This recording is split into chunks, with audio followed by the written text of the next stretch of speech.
안녕하세요. 저는 경기 안양에 거주 중인 30대 중후반 여성입니다. 얼마 전 사고로 남편을 잃었어요. 가뜩이나 남편 잃은 충격이 힘든 상황인데 이보다 더 큰 충격이 남아 있었더군요. 글쎄, 남편에게 제가 모르던 여자가 있었고 그 여자 뱃속에는 아이까지 있었습니다. 심지어 그걸 시어머님이 알고 계셨고요. 웃긴 건 바람 피운 아들을 탓하기는커녕 임신 소식에 오히려 좋아했다고 합니다. 시모랑 내연녀랑 따로 만나는 걸 제 눈으로 직접 살펴보고 진짜 피가 거꾸로 솟는 것 같았어요. 죽은 남편한테도 그렇고 시모한테도 그렇고 저는 엄청난 배신을 받았습니다. 남편이 저 몰래 외도를 피운 줄도 모르고 남편의 죽음을 어찌나 안타까워하며 울었는지 몰라요. 그래서 더 화가 났습니다. 죽은 자는 말이 없다고 하잖아요. 살아있더라면 욕이라도 실컷 퍼부었을 텐데 그러지 못하니 너무 속상할 따름입니다. 그래도 천만다행인 건 남편의 죽음으로 내연녀의 존재를 알게 되었다는 거예요. 오늘 청취자 여러분께 들려드릴 사연은 제 남편이 바람 피운 이야기며 제가 이걸 어떻게 알게 됐는지입니다. 그럼 제 이야기 시작할게요. 남편과 저는 지인의 소개로 만나 결혼했습니다. 우리는 시댁 근처 신혼집을 마련했고 거기서 행복한 신혼을 시작했어요.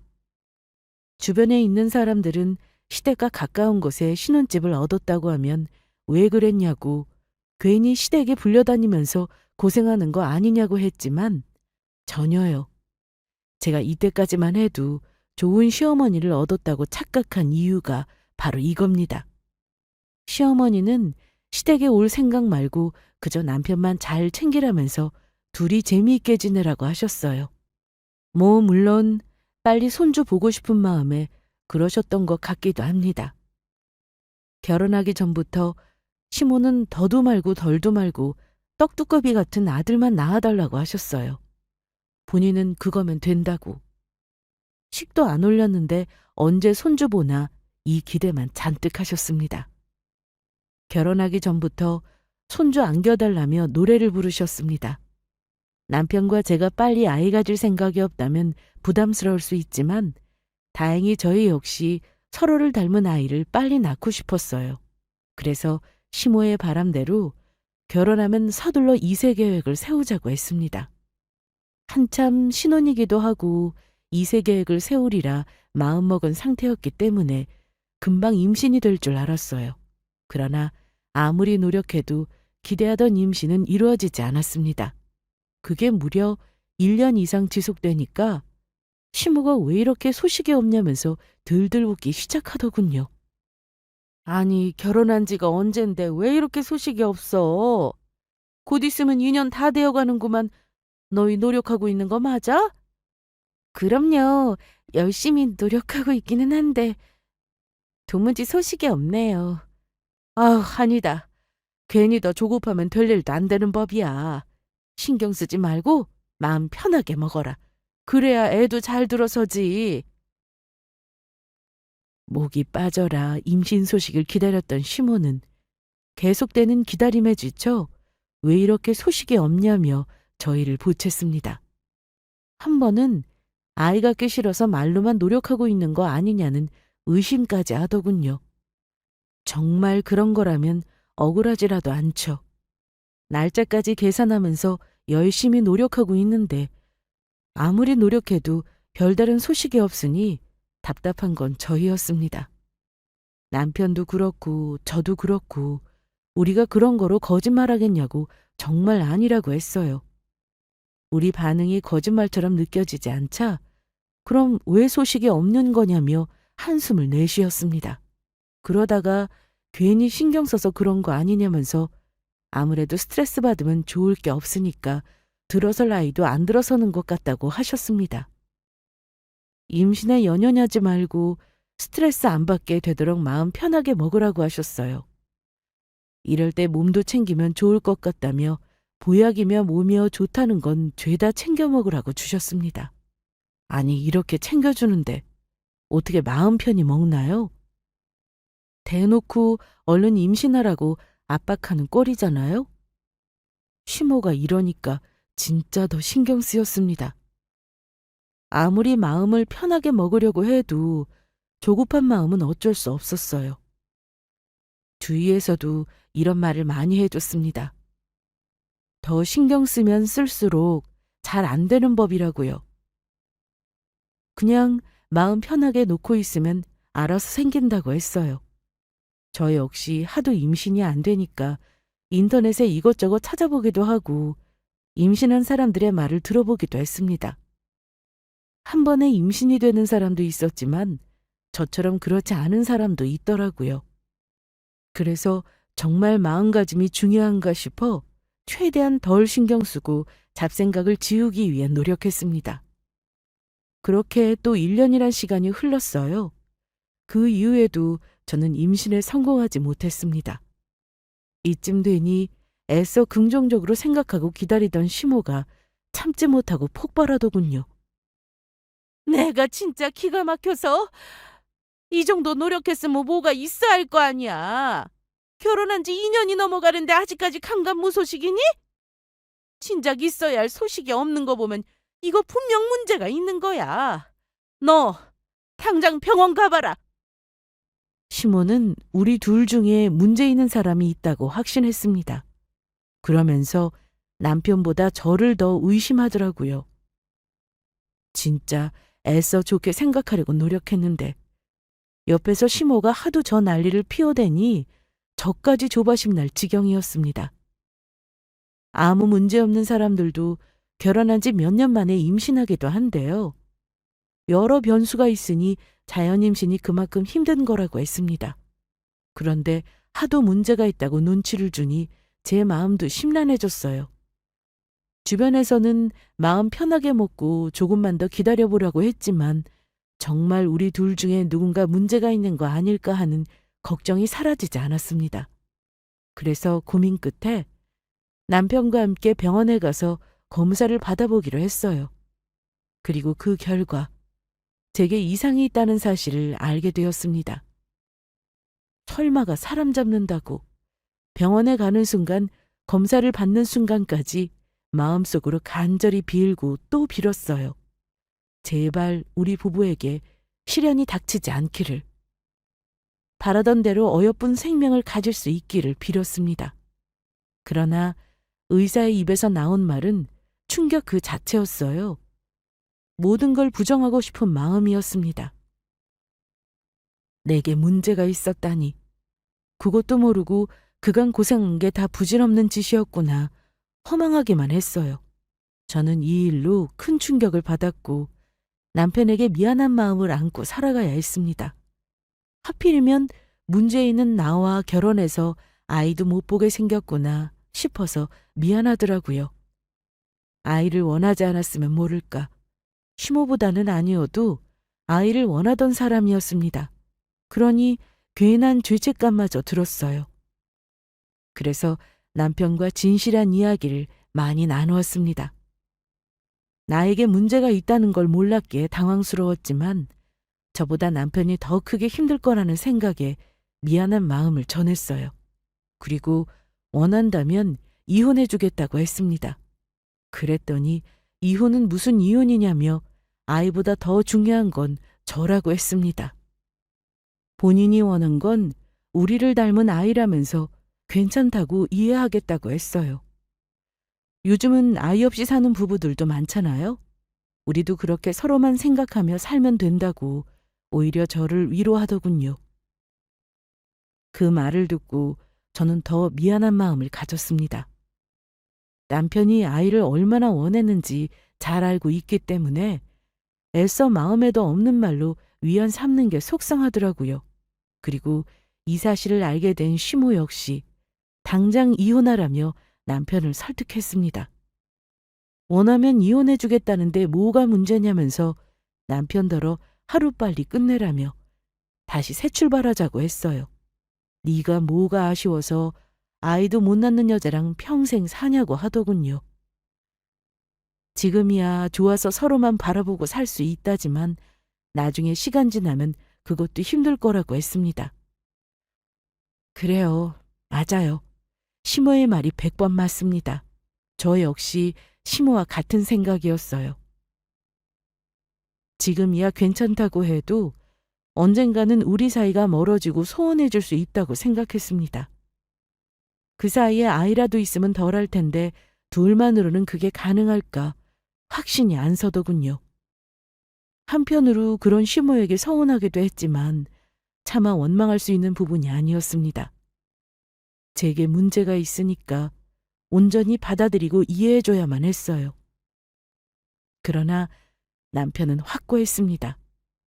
저를 사랑하는데 아이를 못 가진다는 이유만으로 헤어질 수 없다고 했어요. 그렇게 우리는 힘들지도 모를 미래를 사랑의 힘으로 이겨내보자며 용기 냈고 시모는 그런 우리를 못마땅하게 생각했습니다. 그 뒤로 저를 대하는 시모의 태도는 현저히 달라졌어요. 제대로 된 며느리 취급 안 해주는 건 기본이고 집안일을 잔뜩 부려먹으며 저 스스로 나가떨어지게 할 생각이었습니다. 당신은 밥 안 먹어? 당신도 와서 어서 먹어. 다 식겠다. 먹기는 뭘 먹어. 애도 못 낳는 게. 엄마, 무슨 말이 그래? 내가 저번에도 말했잖아. 그렇게 말하지 말라고. 명절날 기분 좋게 왔는데 자꾸 이럴 거야? 엄마 계속 이러면 앞으로 집에 오기 힘들어. 누가 오래? 너희 안 오면 나야 좋지. 저거 꼴 보기 싫어 죽겠는데 눈앞에 거슬릴 일도 없고. 아유 참, 너 뭐하고 앉아있어? 빨리빨리 치우지 못해? 할 일이 산더미인데 뭘 꾸물거리고 있는 거야? 설거지 다 했으면 저기 청소 좀 해라. 밥은 우리 다 먹고 나면 알아서 먹든가 하고. 나는 애도 못 낳는 며느리랑 같이 겸상 안 하련다. 온갖 눈치 주며 저를 싫어하던 시모였지만 그래도 저는 다 받아들였습니다. 솔직히 서럽고 속상한 마음도 있었지만 그렇다고 표현하고 싶지 않았어요. 저 역시 불임을 원한 게 아니지만 시모도 마찬가지잖아요. 저 때문에 대가 끊긴 거고 그토록 바라던 손주를 못 보게 생겼으니 제 존재가 얼마나 거슬리고 싫으셨겠어요. 그 마음을 충분히 이해하기 때문에 감히 서운하다 그만하셔라 라고 말할 수 없었습니다. 좋게 생각하면 불임이 뭐 죄야 할 수 있겠지만 남편과 시모에게 너무 미안했고 자존감이 바닥을 치던 때라 그냥 자연스럽게 저 자신이 작아지더군요.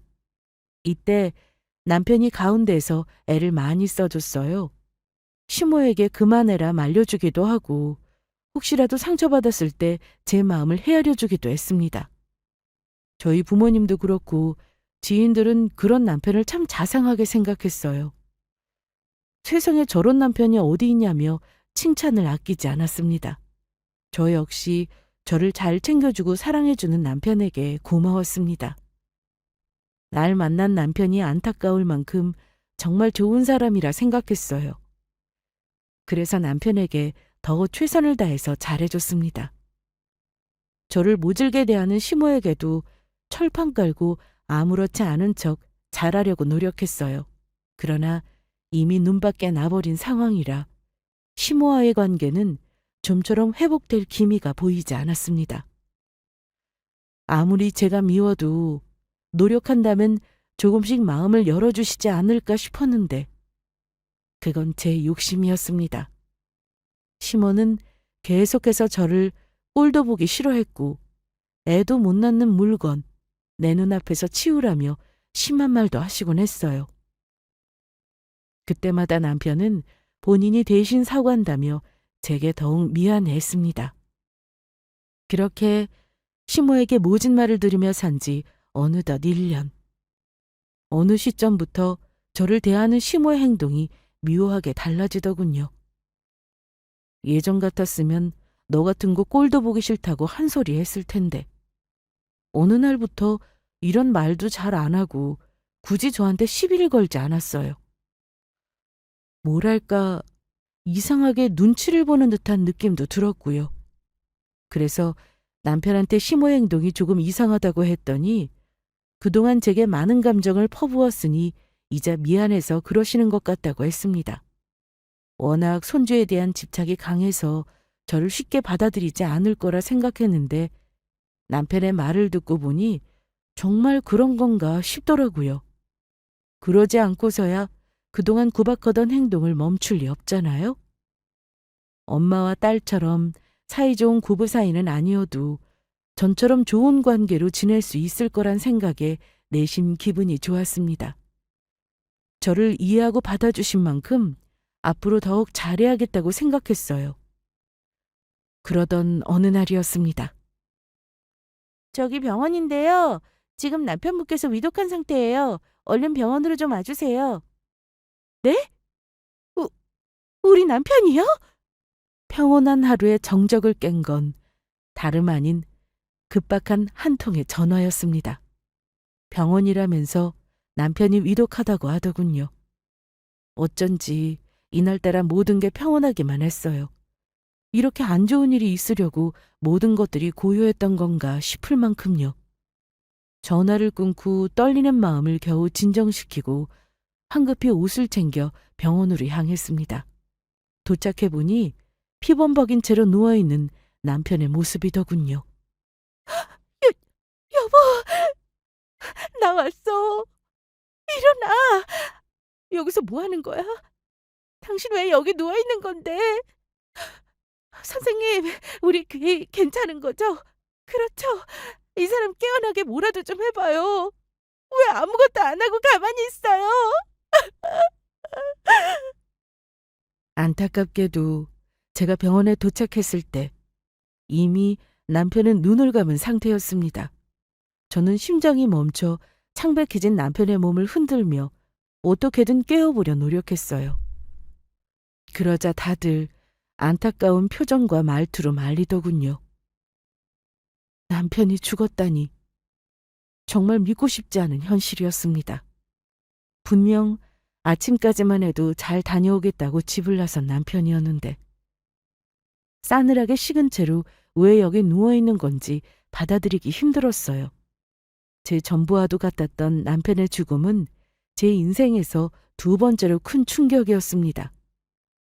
남편의 얼굴을 어루만지며 미친 듯이 울부짖었어요. 의사에게 사망 시각을 전달받고 병원에 있던 경찰에게 어떻게 된 일인지 전해들을 수 있었습니다. 남편은 교통사고를 당했어요. 앞에 있던 운전자가 운전 중 핸드폰을 사용하다 큰 트럭과 부딪힐 뻔했고 황급히 피하다가 뒤따라오던 남편과 차가 엉키면서 몇 차례 굴렀다고 합니다. 사고가 크게 나는 바람에 남편은 위급한 상태로 병원에 실려왔고 손 쓸 새도 없이 눈을 감았다고 하더군요. 이렇다 저렇다 할 예고도 없이 사고로 남편을 잃었습니다. 저는 우선 놀란 마음을 진정하고 시모에게 이 소식을 어떻게 전해야 할지 막막했어요. 그렇다고 모른 척할 수도 없는 노릇이라 최대한 시모가 놀라지 않게 전화로 이 사실을 말했습니다. 제 이야기를 들은 시모는 있을 수 없는 일이라며 믿기 어려워했고 급기야는 없는 말 지어낸다고 화까지 내시더군요. 멀쩡하게 살아있는 우리 아들을 왜 죽었다고 하냐면서 고래고래 소리치셨습니다. 그래서 우선 남편이 있는 병원으로 오시라고 했어요. 힘드시겠지만 직접 오셔서 보셔야 할 것 같다고 했습니다. 그렇게 어느 정도 시간이 흘렀을까. 시모는 창백해진 얼굴로 병원에 나타나셨고 직접 눈을 감고 있는 남편의 모습을 확인하셨습니다. 시모는 남편의 두 뺨을 어루만지다가 그대로 자리에 주저앉아 땅을 치고 통곡하셨어요. 그 광경에 저는 또다시 울음이 터졌습니다.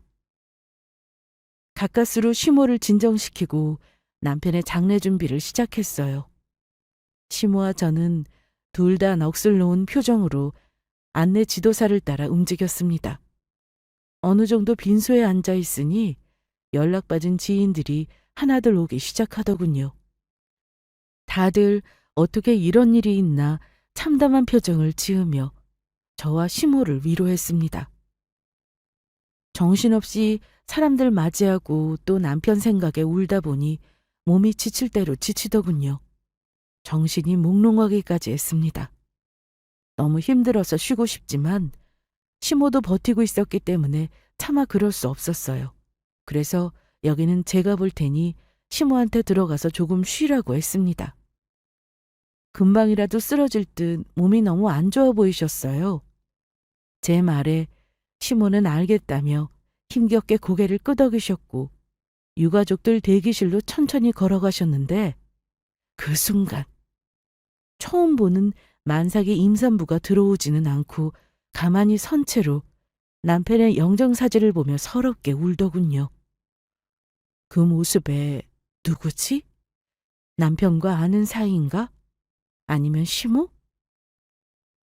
아무리 생각해도 저는 전혀 모르는 사람이었어요. 그래서 남편과 시모의 지인인가 보다 싶어서 그냥 쳐다봤는데 너무 과하게 우는 게 뭔가 이상했습니다. 누가 보면 가족이라도 되는 듯이 울더군요. 거기다 더 수상한 건 시모의 행동이었어요. 그 여자를 보고 너무 소스라치게 놀라는 겁니다. 마치 오면 안 될 곳이라도 온 사람처럼요. 시모는 황급히 그 여자에게 향했어요. 그리고 그때 그 여자 입에서 작게 이상한 말이 튀어나왔습니다. 어머니, 저 이제 어떻게 해요? 아이는 어떻게 키워야 할지. 하도 작게 말해서 내가 한 걸 들은 건가? 도대체 시모랑 무슨 사이길래 어머니라고 하는 거지? 거기다 아이라니. 도무지 이해할 수 없는 말이었습니다. 시모는 서둘러 임산부의 말을 딱 자르더니 여기서 이러지 말고 나가서 이야기하자고 하더군요. 저는 그 모습이 너무도 이상했습니다. 대체 누구길래 여기서 저러는 거지? 시모는 뭐 때문에 내 눈치를 살피며 당황한 표정을 짓는 걸까? 심상치 않은 기분을 느꼈습니다. 그래서 시모에게 아는 분이냐고 들어오게 하시지 왜 그러고 있냐고 했어요. 슬프게 울고 있는 임산부를 맞이하려고 하는데 시모는 아니라면서 괜찮다며 저더러 다른 일 보라더군요. 그러고는 그 임산부를 데리고 다른 곳으로 향했습니다. 마침 제가 아는 지인이 찾아와서 시모를 따라갈 수도 없는 상황이었어요. 하는 수 없이 손님을 맞이하며 시모가 언제 오냐 계속해서 입구 쪽을 신경 쓰며 바라봤습니다. 대략 1시간 정도 흐르자 드디어 시모의 모습이 보이더군요. 저는 시모가 오자마자 아까 그 임산부 누구냐며 물었습니다. 그분 갔어요? 어? 대체 누구예요? 누구길래 남편 영정사진을 보고 그리 슬프게 울어요? 아니 그냥 이래저래 아는 사람이야. 아는 사람이 그렇게 슬프게 울어요? 저는 무슨 가족이라도 되는 줄 알았어요. 저만큼이나 슬프게 울던데. 아이, 그럼 사람이 죽었는데 당연히 그렇게 울어야지. 네가 모르는 그런 게 있으니 신경 쓰지 마라. 아무리 생각해도 시모의 반응이 예사롭지 않았습니다. 뭐랄까, 저를 경계하는 듯한 느낌이랄까요? 그 임산부에 대해서 물어보면 볼수록 예민하게 반응했습니다. 남편과 친하게 지내는 그냥 오빠 동생 사이라고 했는데 저는 남편한테 여자 동생이 있다는 이야기를 한 번도 들은 적이 없었거든요. 그래서 아는 사이면 들어와서 마지막 인사 나누게 하지 뭐하러 그냥 돌려보냈냐고 하니까 임신한 몸으로 이런 데 오는 거 아니라면서 그냥 이야기 조금 나누다가 돌려보냈다고 했습니다. 그런데도 이상하게 뭔가 찜찜하더라고요. 계속 이것저것 물어보고 관심 가지니까 급기야는 뭘 그렇게 캐묻냐면서 버럭 화를 냈습니다.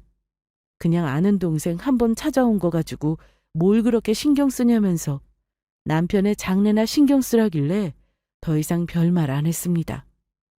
그 임산부가 다녀간 뒤로 저는 알 수 없는 찝찝함을 느껴야 했어요. 더군다나 시모의 행동이 계속 눈에 거슬렸습니다. 어쨌거나 시모 말대로 지금은 남편의 장래가 더 중요하니까 신경 끄고 장래에만 집중했어요. 그렇게 남편을 잘 보내고 집으로 돌아왔습니다. 며칠간 잠도 제대로 못 자고 밥도 잘 못 챙겨 먹다 보니 몸에 힘이 없더군요. 너무 피곤하고 지쳐서 집에 오자마자 잠만 잔 것 같아요. 깨어나면 남편이 없다는 허전함에 또 혼자 슬프게 울기를 반복했습니다. 그러다 한 번은 이런 생각이 들더라고요. 이렇게 울기만 하는 나를 하늘에서 남편이 본다면 얼마나 속상해할까.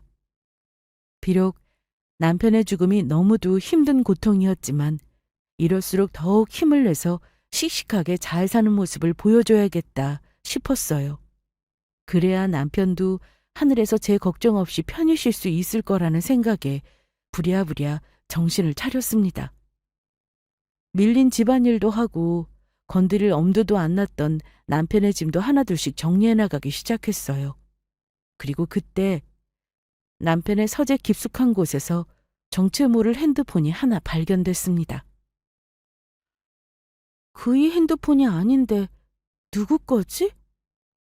낯선 핸드폰의 등장은 앞으로 저를 송두리째 흔들 만한 무기가 됩니다. 아무리 봐도 처음 보는 핸드폰이었어요. 남편 것도 아니었고 제 것도 아니었습니다. 대체 누구 거길래 이게 여기 있는 걸까 의아했어요. 그래서 핸드폰의 주인을 알기 위해 전원 버튼을 눌렀습니다. 그리고 저는 핸드폰의 주인이 누구인지 단번에 알게 되었습니다. 이 여자, 그때 그 임산부잖아. 핸드폰을 켜자마자 화면에 환하게 웃고 있는 여자의 얼굴이 보였습니다. 그리고 그 얼굴은 남편의 장례식 때 본 임산부의 얼굴이었어요.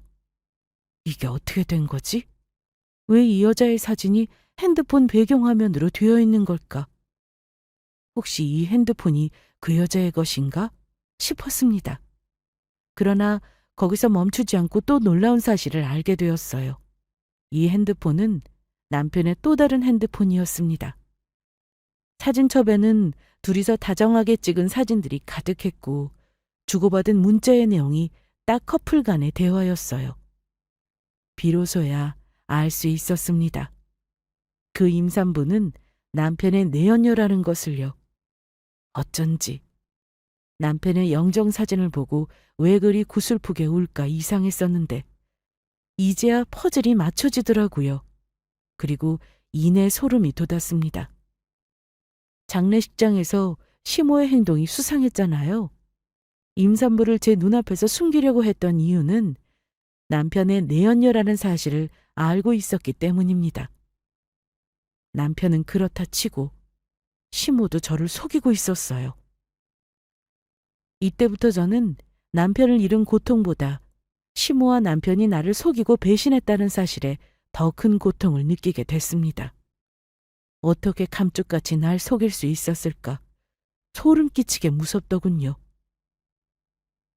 주변 사람들도 그렇고 저도 그렇고 다정다감한 남편의 이중성을 전혀 알아차리지 못했습니다. 세상에 저런 자상한 남편이 또 어디 있을까? 나는 정말 복받았다. 결혼 한번 잘했다. 이렇게 생각만 했어요. 그러나 핸드폰으로 둘의 대화를 천천히 살펴보니 제게 다정하게 굴고 좋은 남편인 척 행동했던 이유를 알 수 있었습니다. 아주 간단한 이유였어요. 그저 미안함. 안 그런 사람들도 있겠지만 바람을 피우면 배우자에게 잘하는 사람들도 있습니다. 의심받지 않으려 평소에 철저히 행동하는 거죠. 혼자 덩그러니 앉아 사진과 대화 내용을 살펴보니 바람이 언제 시작되었는지 알 수 있었습니다. 놀랍게도 제가 병원에서 불임 판정을 받은 지 얼마 안 된 후였어요. 둘은 몇 년간 만남을 이어오다 본격적으로 바람을 피우게 된 겁니다. 참을 수 없는 배신감과 분노로 들고 있던 핸드폰을 집어던졌어요. 그리고 집을 뛰쳐나와 곧장 시댁으로 향했습니다. 남편은 죽었으니 시모에게라도 따져야겠더라고요. 서둘러 가던 중 시모 집에 거의 다 와갔을 때였어요. 저 멀리 시모의 집이 보였습니다. 그리고 집 앞에 마침 시모가 나와 있더군요. 잘 됐다 싶어 시모를 부르려고 했는데 그 순간 시모가 어딘가로 빠르게 걸어가고 있었습니다. 그런데 뭔가 행동이 또 수상하더라고요. 어디를 그렇게 가길래 주변을 신경 쓰면서 갈까 낌새가 딱 이상했습니다. 남편의 내연녀도 그렇고 뭔가 냄새가 나더라고요. 그래서 시모 몰래 조용히 뒤를 따라갔습니다. 시모는 동네 구석에 있는 한 카페로 들어갔어요. 멀리서 얼핏 보니까 누군가를 만나고 있는 것 같았습니다. 대체 누군가 싶어 자세히 보니 글쎄 그 내연녀더라고요. 둘이 이야기를 주고받았는데 분위기가 심각한 것 같았습니다. 대체 무슨 말을 하나 너무 궁금해서 고개를 숙이고 몰래 카페 안을 들어갔어요. 그리고 최대한 가까이 앉아 둘의 대화를 엿들었습니다. 여기가 어디라고 와? 그러다 걔 눈에 띄면 어쩌려고? 내가 연락하면 오라고 했잖아. 죄송해요. 하도 답답하고 막막해서 어머니라도 보려고 왔어요. 그 사람을 기억할 수 있는 방법이 이제는 어머니밖에 없잖아요. 어머니, 저 이제 어떻게 해요? 곧 있으면 애도 태어나는데 저 혼자 어떻게 해야 할지 모르겠어요. 내가 네 옆에 있어줄 테니까 걱정할 거 없다. 너는 그저 뱃속에 있는 아이 건강하게 낳을 생각만 해. 뒷일은 내가 알아서 할 테니까. 하나뿐인 손자를 내가 모른 척 할 것 같니? 어머님이 뭐 어쩌시려고요? 그이 보험금하고 재산은 다 그 여자한테 넘어갈 텐데. 그러기 전에 내가 알아서 빼돌려야지. 내놓으라고 난리를 치던가 좋게 타일르든가 할 테니 걱정 붙들어 매고 순산할 생각만 하라니까. 둘의 대화는 충격 그 자체였습니다. 도대체 시모는 저를 몇 번이나 속이고 또 속이려고 하는 걸까요? 얼마큼 배신하고 이용해 먹으려고 이러는지 정말 대단하다 싶더군요. 설마 했는데 뱃속의 아이가 남편의 아이라니. 간신히 붙잡고 있던 마음이 다 무너져 내리는 기분이었습니다. 아이고 뭐고 다 필요 없다고 그저 나 하나만 있으면 괜찮다던 남편이 원망스러웠어요. 남편이 죽기 전에 저만 보면 못 잡아먹던 시모가 어느 날부터인가 모진 씹사리를 멈춘 게 이상하다 싶었습니다. 저는 미운 정도 정이니까 저를 며느리로 생각해 주시고 나름대로 인정해 준다고 생각했는데 그게 아니었어요. 저 말고 남편의 아이를 가진 여자가 있으니까 더 이상 저를 괴롭히지 않아도 됐던 겁니다. 시모가 원한 건 그저 떡두꺼비 같은 손주였으니까요. 저 말고 다른 여자라도 손주만 낳아주면 상관없는 사람이었던 겁니다. 아무리 손자가 좋아도 그렇지. 그래도 같은 여자인데 참 너무한다 싶었습니다. 마음 같아서는 당장 시모와 그 내연녀의 머리채라도 잡고 싶은 심정이었어요. 나 몰래 둘이 짜고치고 속이느라 그간 재미있었냐면서 한바탕 난리를 치고 싶었습니다. 그러나 바보같이 당하는 것보다 분한 만큼 대가품해주는 것이 낫겠더라고요. 대충 둘의 말을 들어보니까 남편의 보험금과 재산을 노리고 있었습니다. 시모가 내연이한테 그러더군요. 며느리는 아들의 외도를 모르고 있으니 본인이 필요한 것처럼 살살 꼬드겨서 빼앗아 오겠다고 했습니다. 애도 못 낳는 거 며느리 대접해줬으면 순순히 내놓는 게 도리라고 하더군요. 그 말에 두 주먹을 불끈 쥐며 조용히 카페를 빠져나왔습니다. 한동안 어떻게 대갚아줄까 고민했어요. 확실한 건 그들 손에 1원 한 푼 안 주는 거였습니다. 그 즉시 저는 남편의 핸드폰을 가지고 변호사 사무실로 향했습니다. 그리고 제가 보고 들은 모든 이야기를 전달하며 앞으로 어떻게 하면 좋을지, 남편의 보험금과 재산을 어떻게 지키는 게 현명할지 상담받았습니다. 모르면 모를까 알게 된 이상 그 둘에게 아무것도 주고 싶지 않았어요. 다행히 남편의 보험금을 지급받는 사람은 저고 재산도 제가 상속 1순위였습니다. 고로 내연녀는 당연히 무시되는 게 맞고 시모조차도 어쩔 수 없다고 하더군요. 물론 인정하지 못해 소송을 거는 경우도 있지만 그동안 둘이 저를 속인 점이 부각되어 오히려 좋지 않을 거라고 했습니다. 저는 상간녀 소송이며 시모에게 시집살이 당한 정신적 피해 보상도 요구할 수 있으니 마음 편하게 먹으라고 하더군요. 다행히 모든 걸 입증할 증거는 차고 넘쳤습니다. 남편의 핸드폰에 있는 사진과 대화 내용만으로도 불륜 증거는 충분했어요. 거기다 내연녀 뱃속에 있는 아이는 또 어떻고요. 살아있는 증거인 셈이죠. 제가 모진 시집살이를 당한 증거 또한 많았습니다.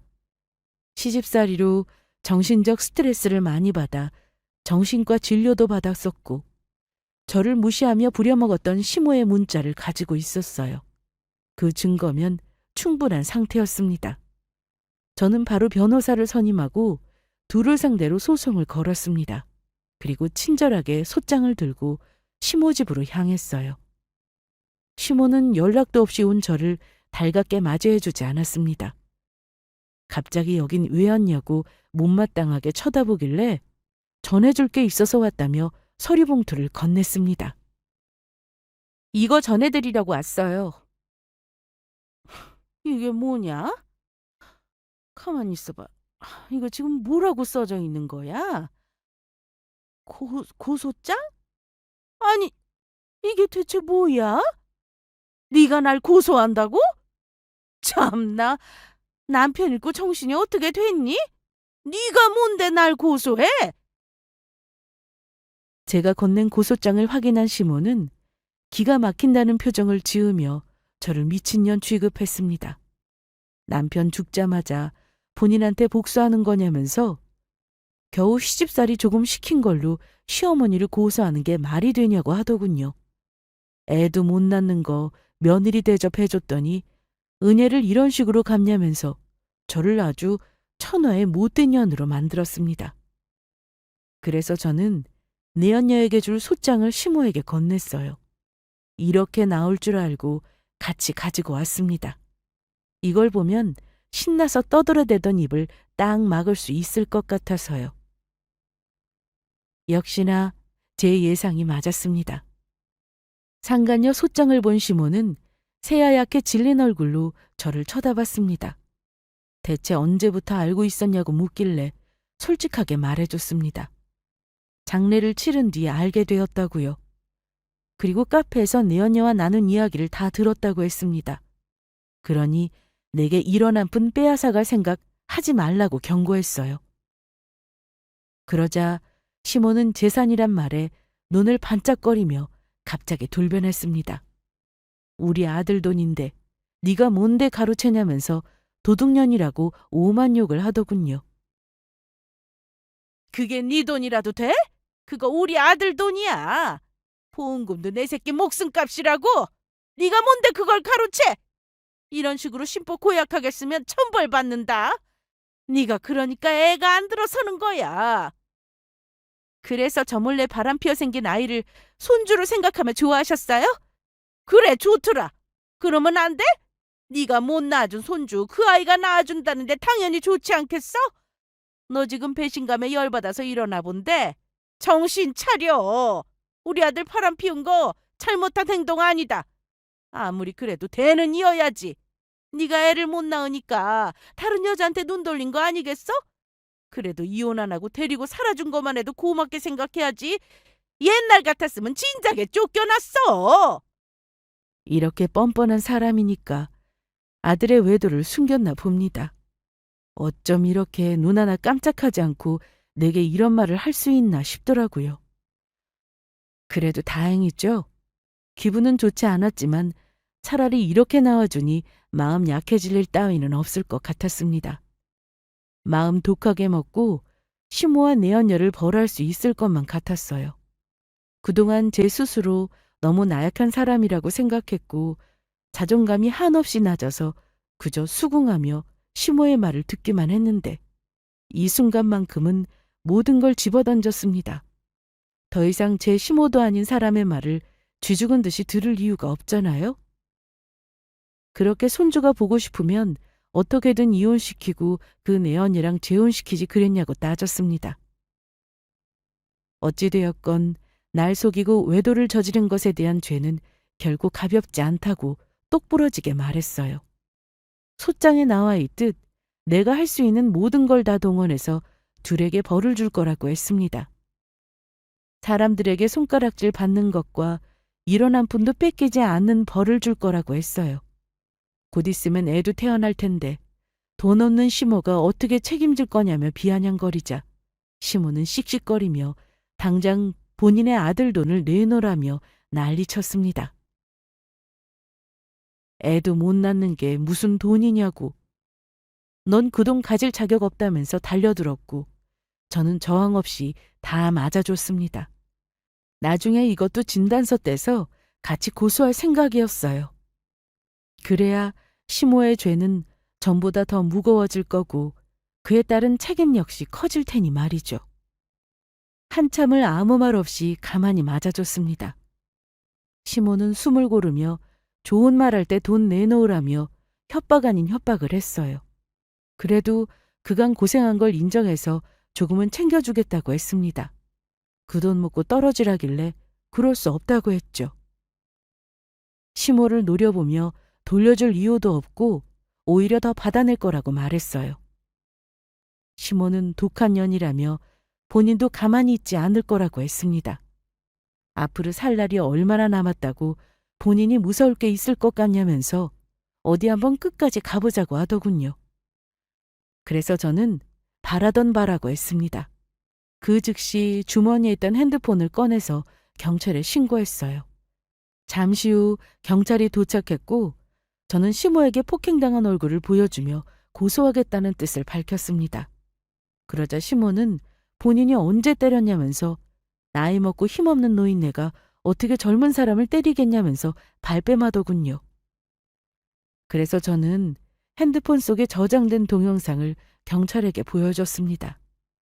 사실 시모 집에 들어서자마자 몰래 동영상 촬영을 시작했어요. 시모한테 두들겨 맞으면서 자연스럽게 핸드폰을 바닥에 뒀습니다. 동영상 촬영을 하면 영상도 찍히고 둘의 대화 내용도 고스란히 녹음되니까 좋잖아요? 변호사가 제게 그러더군요. 확실하게 밟아주고 싶으면 증거를 더 확보해야 한다고 했습니다. 그래서 성질머리 고약한 시모가 이렇게 나올 거라는 걸 예상하고 동영상 촬영 버튼을 누른 거예요. 아무튼 그 영상을 통해 시모가 거짓말을 하고 있다는 걸 증명해냈습니다. 경찰은 서로 가서 이야기 나누자며 시모를 데려갔고 시모는 당황한 표정을 지으며 둘의 손에 의해 끌려갔어요. 경찰에 도착하니 자신 있다면서 바락바락 소리 지르던 시모는 온데간데 없이 사라졌습니다. 잔뜩 겁먹은 표정으로 제게 정말 고소할 거냐면서 좋게 합의하자고 하더군요.